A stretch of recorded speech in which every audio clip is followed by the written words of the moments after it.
नमस्कार दोस्तों, आज की कहानी एक पारिवारिक सामाजिक कहानी है। पापा जी, ये मकान आपका नहीं हमारा है। सुनो जी, आजकल बहू और बेटे का बर्ताव बहुत बदलता जा रहा है। सीधे मुंह हमसे बात तक नहीं करते। एक बार आप समझा के देखिए ना। मधु जी अपने पति गगन जी से बोली। हाँ, मुझे भी आजकल ऐसा ही लगने लगा है। पहले दोनों मन लगा के हमारे पास आकर बैठते थे, बातें करते थे, लेकिन आजकल जैसे हमें नजरअंदाज करके। आखिर बात क्या है? कम से कम हमें पता तो चले। गगन जी ने उनकी हाँ में हाँ मिलाते हुए कहा।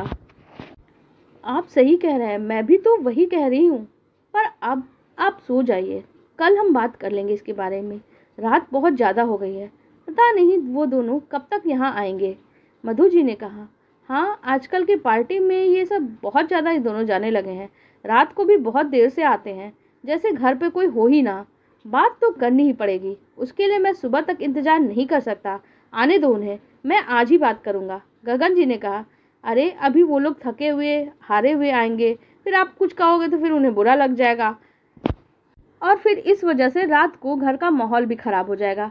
आप कल सुबह बात कर लीजिएगा, मधु जी ने कहा। क्यों? कल का इंतजार करना ही क्यों है? बात तो आज ही होगी। अगर दोनों को अपने व्यवहार में बदलाव नहीं करना है तो मैं साफ साफ कह दूंगा कि अपना बंदोबस्त कहीं और जाके कर ले, गगन जी ने जवाब दिया। पर अरे ऐसे कैसे? अभी मधु जी गगन जी से बोल ही रही थी कि इतने में बाहर में कार रुकने की आवाज़ आती है। शायद वो लोग आ चुके थे। जब कार का दरवाज़ा बंद होने की आवाज़ आई तब मधु जी गगन जी से बोली, लगता है वो लोग आ गए हैं, आप शांति से बात करना। कहकर मधु जी दरवाज़ा खोलने के लिए आ गई। उनके दरवाज़ा खोलते ही बेटा दिव्यम, बहू जानवी अंदर आ गए और दोनों बिना कुछ बोले अपने कमरे की तरफ जाने लगे। तो गगन जी ने कहा, कहाँ जा रहे हो? मुझे तुमसे अभी बात करनी है। पापा, आप दिन में आराम कर लेते हो, पर हम लोग तो बहुत थक चुके हैं और अभी बिल्कुल हिम्मत नहीं है। हम कल सुबह बात करेंगे। दिव्यम ने इतना कहा और बिना गगन जी की प्रतिक्रिया को जाने चुपचाप कमरे में चला गया। पीछे पीछे जानवी भी कमरे में ही चली गई। ये देखकर गगन जी को बहुत गुस्सा आया। अभी वो कुछ कहने ही वाले थे कि इतने में मधु जी उनका हाथ पकड़ लेती है और उन्हें अपने साथ कमरे में ले जाती हैं। देखा कैसा जवाब देकर गए हैं मुझे? आप छोड़िए ना उसे, कल सुबह बात कर लेना। आखिर मधु जी ने कहा तो गगन जी चुपचाप लेट गए। पर नींद, वो तो आंखों से कोसों दूर थी। आखिर क्या हो गया है उनके घर को? गगन जी और मधु जी के दो बच्चे थे, दिव्यम और झिलमिल। दिव्यम बड़ा था, एक कंपनी में जॉब करता था। उसकी शादी जानवी के साथ 1 साल पहले ही हुई थी। जानवी भी जॉब करती थी। वहीं झिलमिल की 7 महीने पहले ही शादी हुई थी और वो अपने ससुराल में बहुत खुश भी थी। अभी पिछले महीने तक सब कुछ सही था।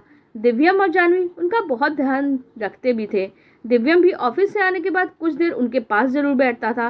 वहीं जानवी भी मधु जी के साथ घर के कामों में मदद भी करवा देती थी। अपने सास ससुर दोनों का ध्यान भी बहुत रखती थी।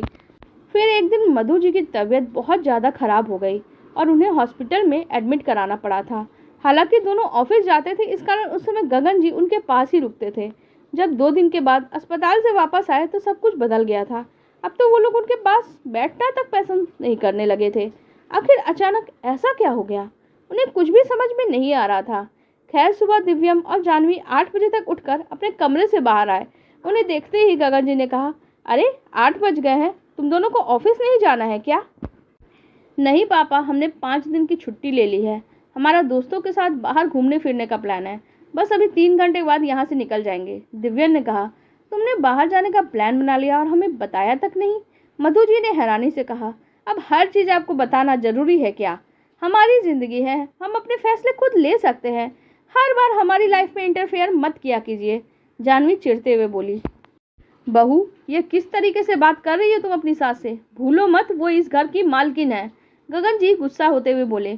पापा, क्या आप भी बात का बतंगड़ बना रहे हैं? उसने सिर्फ मम्मी को सिर्फ उनकी बात का जवाब दिया है और ऐसी कौन सी गाली गलौज कर दी है उसने जो आप अपनी बहू से इतनी ऊंची आवाज में बात कर रहे हैं? दिव्यम बीच में बोला।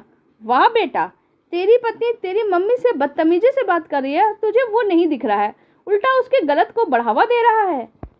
और अगर इसी तरीके से तुझे अपनी पत्नी के गलत को बढ़ावा ही देना है तो बेटा अपना बंदोबस्त कहीं और कर लो।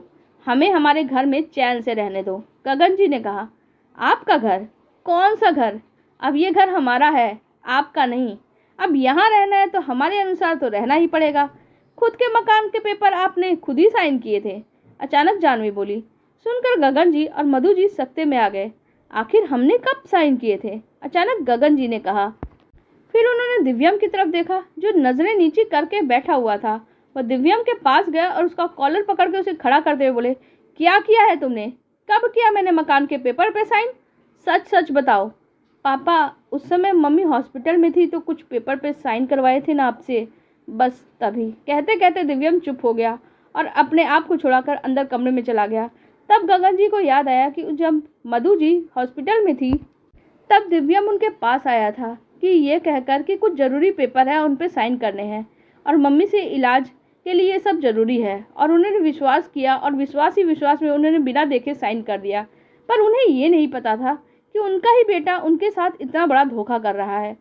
आपकी हिम्मत कैसे हुई मेरे पति का कॉलर पकड़ने की? निकल जाइए आप यहाँ से, ये घर मेरा है। अब आप लोगों को मैं इस घर में बर्दाश्त नहीं कर सकती। अचानक जानवी चिल्ला पड़ी और मधु जी को लगभग जबरदस्ती धकेलते हुए घर से बाहर निकालने लगी। यह देखकर गगन जी आ गए और मधु जी को लेकर बिना कुछ कहे सामान लिए भी बगैर भी घर से बाहर निकल गए। उसके बाद सीधा वो पुलिस स्टेशन गए। वहां अपने बेटे और बहू के खिलाफ एफआईआर दर्ज करवाई और साथ ही कुछ एनजीओ से मदद भी मांगी। इसके अलावा कुछ फोन और किए।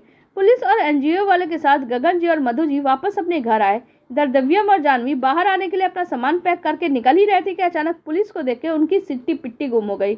इससे पहले वो कुछ कहते तब तक जानवी के माता पिता भी वहां पहुंच गए। जब उन्हें पता चला कि उनके बेटी दामाद ने उनके अपनी समधी के साथ ऐसा क्या किया तो उन दोनों ने अपने बेटी और दामाद को बहुत अच्छे से लताड़ा। यहाँ तक कि एफआईआर के आधार पर पुलिस जानवी और दिव्यम को अपने साथ ले गई।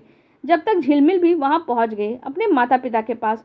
पर मधु जी के समझाने पे गगन जी ने एफआईआर तो वापस ले ली, जिसके कारण उन दोनों को जेल तो नहीं हुई, लेकिन उसके बाद कानूनी प्रक्रिया के साथ गगन जी और मधु जी को उनका मकान वापस मिल गया। जानवी और दिव्यम को घर छोड़ के जाना पड़ा।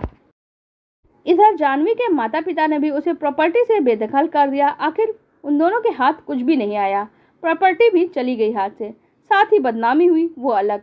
अब कोई भी रिश्तेदार उनको अपने घर बुलाना भी पसंद नहीं करता और उनके सारे दोस्त भी पीठ दिखाकर भाग खड़े हुए। आप लोगों को हमारी ये कहानी कैसी लगी कमेंट सेक्शन में ज़रूर बताइएगा। साथ ही वीडियो को लाइक कर दीजिएगा और हमारे चैनल को भी सब्सक्राइब कर लीजिएगा। धन्यवाद।